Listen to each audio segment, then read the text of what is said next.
Welcome to my YouTube channel. Here is a fun 4th of July activity that you can do at home. Don't forget to smash the like button and subscribe. So for this activity, you can either cut out your own stars or you can use a template that I'm going to post. I just drew my own. You can see that I drew them on the back and then I cut them out. So this is great to work on your scissor skills, your drawing skills, or just cut out the template. That's great too. And what we're going to do is we're going to put tape on one side of them and stick them down onto the paper in front of us. Because this is going to be a painting activity. We can either use our finger for finger painting for the little kids, or even the big kids. If you want to use your fingers, you can do that too. Or we're going to use marshmallows. Marshmallows are great because they help work on grasp and hand strength. So we're just going to rip our tape and stick these down. Don't worry if you end up getting paint on the stars, because eventually we're going to take them away and then you'll have a pretty star shape on your paper. So just to set up your activity, this is what it should look like before you get painted. These should be stuck onto the paper. So to work on finger isolation, I dipped my finger in red paint and made a few dots. So I'm just dipping in red paint and we're just going to make a few dots all around our paper. It's okay if you go on the star.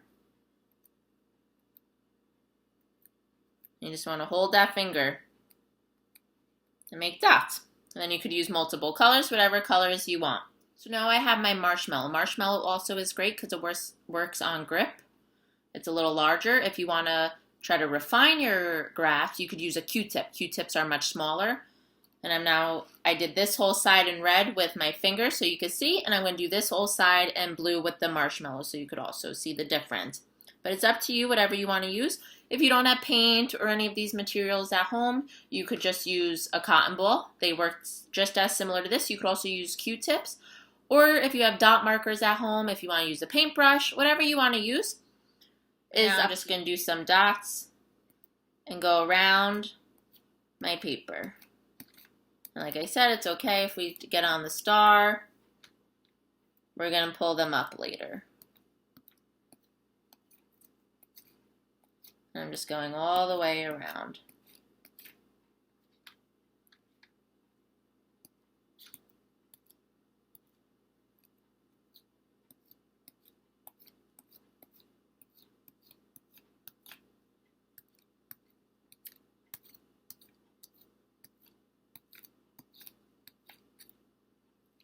Great, so you're going to let this sit and dry, and once it's dry, you can just go in and try to remove the stars. You want to be super careful in case it's still wet that it doesn't mess up your paint or the paint gets in where you want the star to be. So we're just going to pull away these pieces.